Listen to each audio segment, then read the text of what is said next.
বাংলাদেশের ১৪ লাখ সরকারি কর্মচারী। দীর্ঘ ১১ বছর ধরে একটাই প্রশ্ন তাদের, কবে আসবে নতুন বেতন কাঠামো? আজ আমরা সেই প্রশ্নের সবচেয়ে আপডেটেড উত্তর নিয়ে এসেছি। গত ৩০শে এপ্রিল ২০২৬ সরকারি মহলে এমন একটি তথ্য সামনে এসেছে যা এই দীর্ঘ অপেক্ষার অবসান ঘটাতে পারে। আমাদের আজকের বিশেষ প্রতিবেদনে থাকছে পে কমিশন থেকে শুরু করে সর্বশেষ সুপারিশ পর্যন্ত সম্পূর্ণ চিত্র। সাথে থাকুন। ২০১৫ সাল বাংলাদেশ সরকার তখন ঘোষণা করেছিল অষ্টম জাতীয় পে স্কেল। সেটাই এখন পর্যন্ত সর্বশেষ বেতন কাঠামো।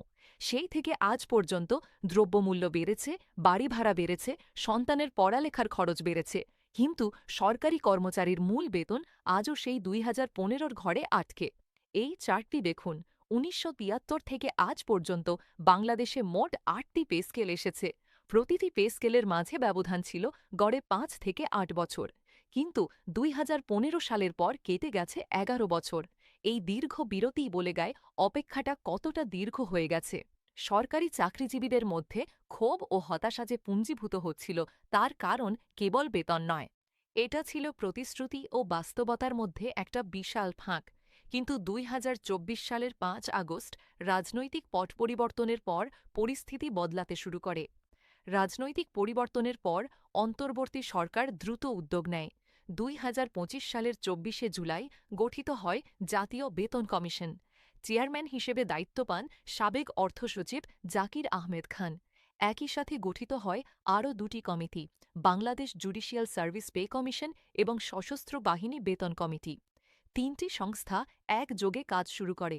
মাঠ পর্যায় থেকে তথ্য সংগ্রহ হয়, বিশেষজ্ঞদের সাথে পরামর্শ হয় এবং ২০২৬ সালের শুরুতে কমিশন তাদের সুপারিশ সরকারের কাছে জমা দেয়। অর্থ উপদেষ্টার ভাষায় প্রতিবেদনটি ছিল, উদ্ধৃতি, অত্যন্ত ভালো। এখন আসি সবচেয়ে গুরুত্বপূর্ণ তথ্যে। গত ৩০শে এপ্রিল ২০২৬ তিনটি বেতন কমিশনের সুপারিশ পর্যালোচনায় গঠিত পুনর্গঠিত সুপারিশ প্রণয়ন কমিটি একটি চূড়ান্ত অবস্থান নিয়েছে। তাদের সুপারিশ হল নবম পে স্কেল ধাপে ধাপে বাস্তবায়ন করা হবে এবং আসন্ন ২০২৬-২৭ অর্থবছরের বাজেটে এর জন্য বিশেষ বরাদ্দ রাখার নীতিগত সিদ্ধান্ত নেওয়া হয়েছে। প্রথম ধাপেই বাড়বে মূল বেতন। পরবর্তী ধাপে চিকিৎসা ভাতাসহ অন্যান্য ভাতা সমন্বয় করা হবে।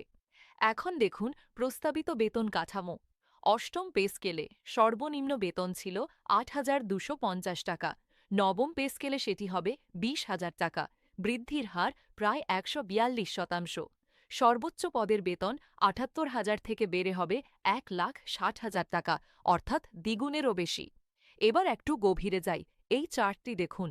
১৯৭৩ সালের প্রথম পে কমিশনে সর্বনিম্ন ও সর্বোচ্চ বেতনের অনুপাত ছিল ১:১৫.৪, অর্থাৎ সবচেয়ে উঁচু পদ পেতেন সবচেয়ে নিচের পদের ১৫ গুণেরও বেশি।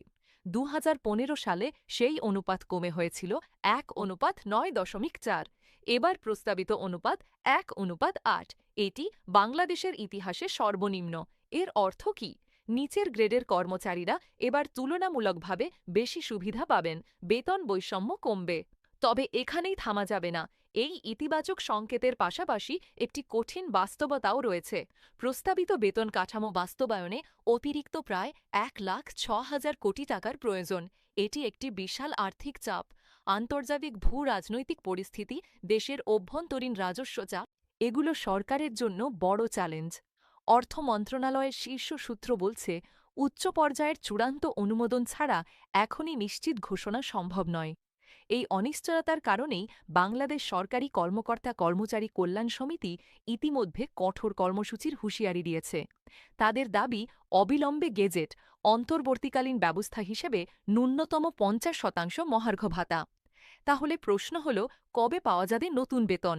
বর্তমান অগ্রগতি বিশ্লেষণ করে যা দাঁড়ায়, প্রথম ধাপ পে কমিশন গঠন সম্পন্ন জুলাই ২০২৫।